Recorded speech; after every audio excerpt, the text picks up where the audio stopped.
আপনি কি জানেন প্রথম সোনার মুদ্রা কোথায় দেখা গিয়েছিল? আর ইউপিআই বা ব্যাংক ছাড়াই প্রাচীনকালে বণিকেরা কেমন করে দূরদেশে বাণিজ্য করত?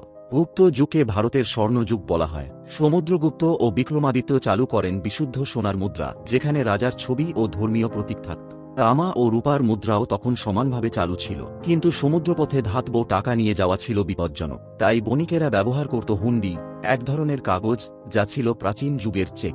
বণিকরা এক শহরে টাকা জমা দিয়ে অন্য শহরে সেই হুন্ডি দেখিয়ে টাকা তুলতে পারত। 1717 সালে ব্যাংক অফ হিন্দুস্তান প্রথম কাগজে টাকা চালু করে। এরপর ব্রিটিশরা ও পরে 1935 সালে আরবিআই স্থাপিত হলে আধুনিক মুদ্রানীতির সূচনা হয়। আজ তারই রূপান্তরিত রূপ হল UPI, QR code, digital payment প্রভৃতি। এভাবেই বিনিময় প্রথা থেকে ডিজিটাল মানি, টাকার এক বিশাল যাত্রা। আগের পর্বে জেনেছি বিনিময় প্রথা ও ধাতব মুদ্রার ইতিহাস, সেই ভিডিওটি অবশ্যই দেখবেন।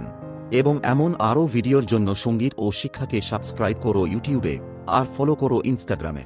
পড়তে থাকো, বাড়তে থাকো।